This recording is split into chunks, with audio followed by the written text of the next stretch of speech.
We're going to get to our final SMT data challenge talk. So come on down, our friends from Canada.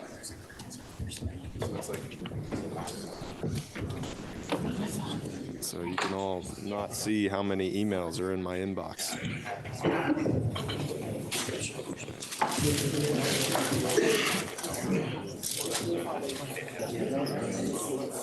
Hey, what do you prefer? This one's louder.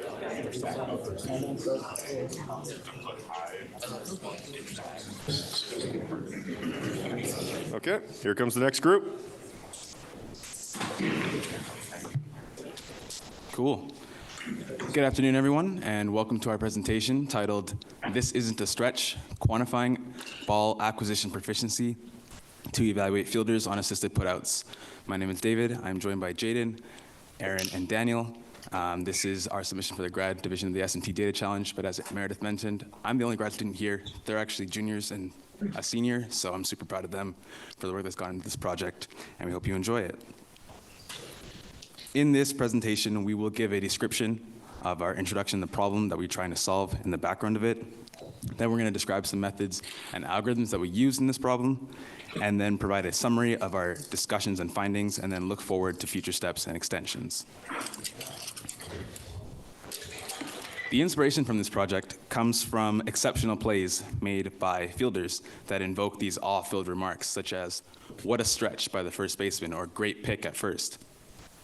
These comments reveal our desire to place special value on the impact of an individual player on a collaborative play sequence between two or more interacting defensive teammates.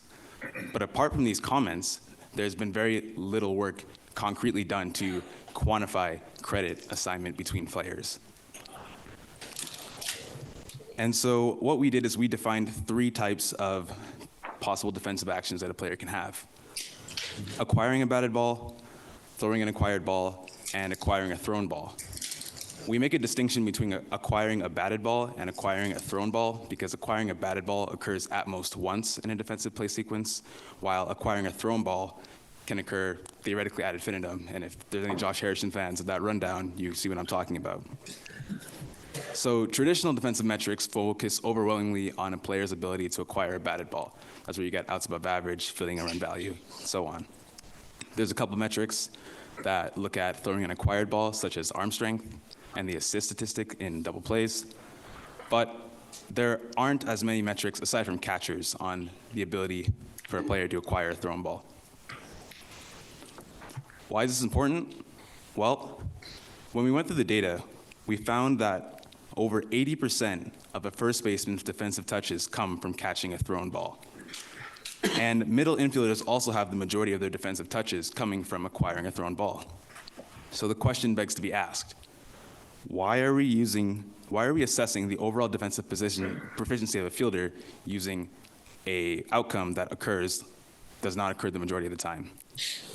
And although these different defensive touches require different levels of concerted effort, because there's ranges between all of them, to evaluate fielders in a holistic light, we need to look at all of them to improve our evaluation. And so this leads to our goal. How can we quantify a first baseman's catching ability on assisted put-out attempts to then assign credit to each defensive fielder in a collaborative effort? So we were provided with 97 anonymized games with tracking and event data. And to better understand this data, we converted the sequence of event codes for each play into a play description that you can see there for an example play. And then also we used the tracking data to make an animation that you can see there. Now, in order to filter our data set to account for only throws that were intended to be received at first base by the first baseman, we used the ball's XY radial coordinates as well as the direction, like trajectory of the ball, and player locations in order to filter it so that we only have plays like the one on the left, which was included because it was intended for the first baseman, even though it got way overthrown. And we got rid of plays on the right where, although the first baseman acquires the batted ball, we get rid of it because the pitcher is the one covering first base at the time of the ball being caught at first.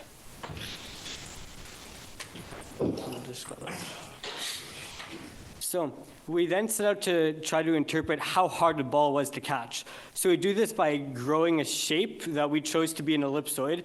And we kept growing it until it intersects with the trajectory of the ball at some point. And we took the scale of the shape as well as the XYZ at the intersection in order to feed into a model moving forward.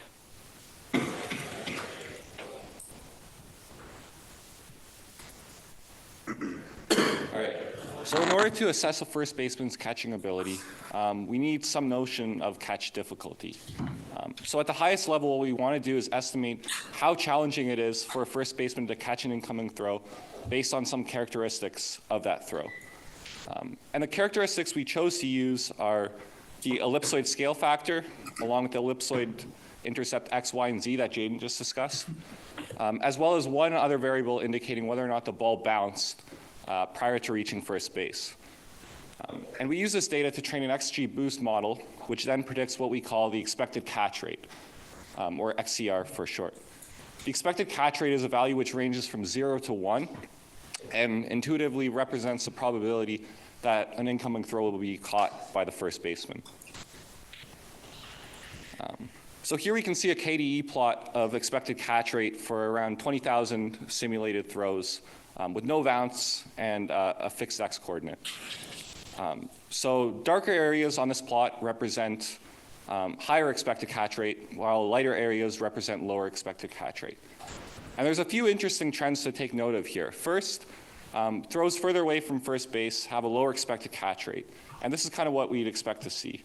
But the other interesting trend is that throws kind of in the bottom right corner of that KDE plot have a lower expected catch rate. And this is really interesting, and we have a couple of theories for why this could be occurring. First, depending on the angle that the throw is coming from, these could be throws that take the first baseman kind of into the path of the base runner, so it makes it potentially a little more difficult to catch. Second, with the trend in a lot of first basemen being left-handed, these could be throws that kind of handcuff left-handed throwing first basemen, so those with right or gloves on their right hand.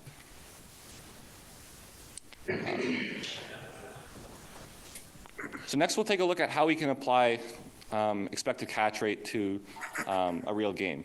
So here we see a video of Christian Walker making a spectacular catch in this year's MLB postseason. And the commentator, Dave Fleming, even makes a point of commenting on the fact that Walker had been making incredible plays like this all season, and it saved the Diamondbacks a lot of errors. And I think this is where our approach really shines, because for the first time now we can actually begin to assign credit to Christian Walker for making this fantastic play.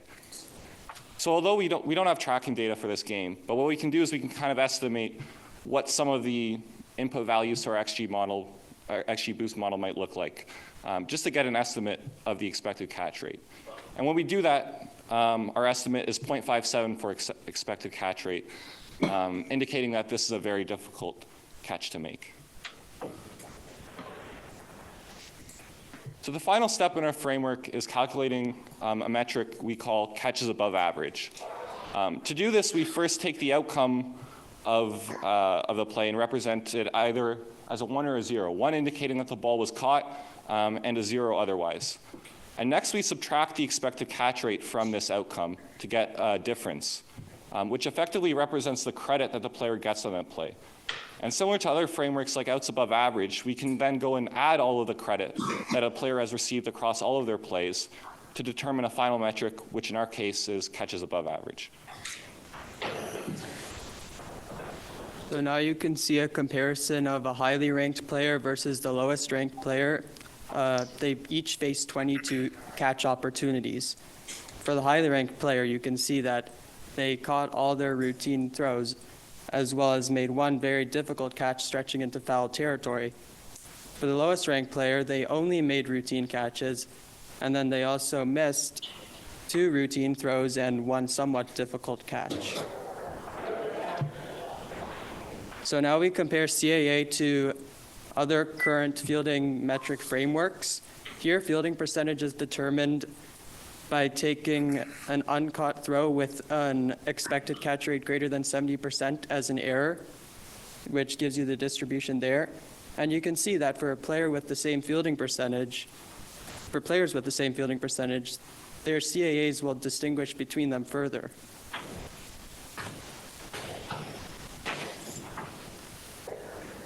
Furthermore, we can take a comparison to the MLB's outs above average.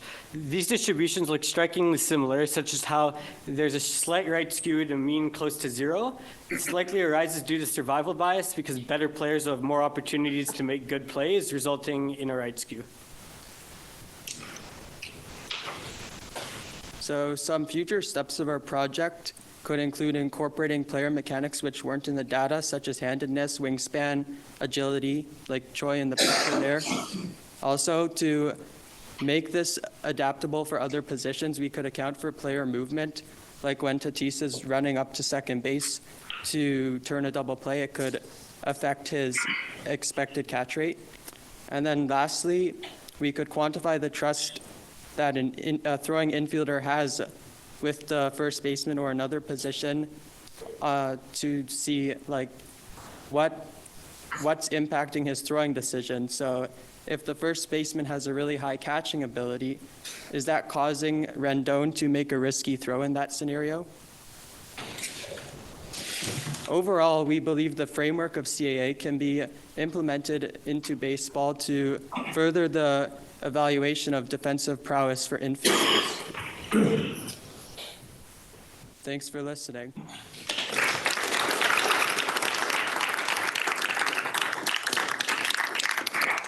Time for some questions. Just hold up your hand and Kwong will come by.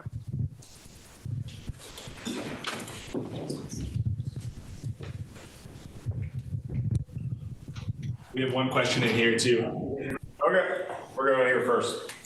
Hi all, thank you for that presentation. I was wondering if you could discuss the choices around the ellipsoid a little bit. So how are the centroids calculated or assumed? And then the other one is, there's a three-dimensional component of the ellipsoid, if I understood correctly. So there's a choice that first baseman has to make, right? Either go get the throw or wait for it or stretch forward or sideways instead. So yeah, just wondering if you could give a little more detail on that. So we limited our study to first base partly so we could imply the assumption that the first baseman would stay close to first base. So the centroid of the ellipsoid is actually 4 feet above the center of first base, and then it grows outwards from there. We did consider other shapes, but we liked the ellipsoid partly for its like rotational invariance, and also because for its simplicity. Some other shapes result in like really weird scale values, even when the ball was close to first base. Does that answer your question, or is there? So the centric choice is player invariant? Yes. I think additionally, when we were doing like player biomechanics, a person can reach higher than they go wide, which is why we chose an ellipsoid over a sphere, for example. So when you have the catching radius of a player, we knew that it'd be 3D because you can reach behind you, but you can't do that. Very well. I can speak to this bit also, Do you want to script the call for the next? or I can go up there.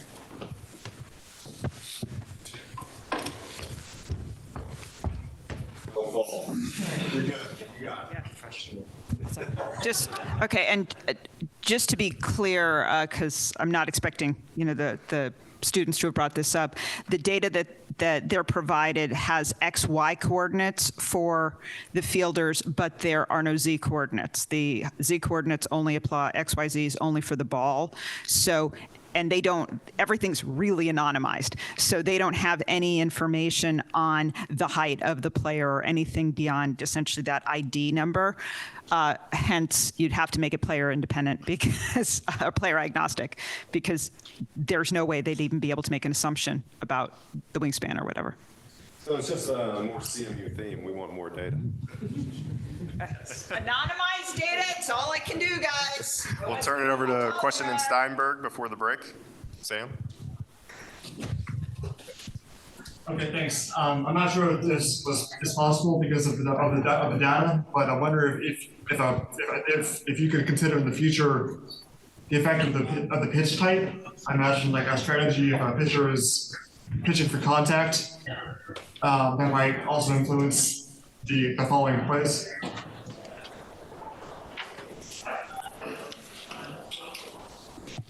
Yeah, I mean, I think our approach right now, what we try to do is, as much as we can, try to isolate what's happening in the play to the act of catching the ball. So virtually everything that happens before the first baseman catching the ball, whether it's the pitch type, how the fielder acquires it, is ignored. And that's kind of done with the intent of, again, just trying to fully isolate what, or kind of the first baseman's actions there.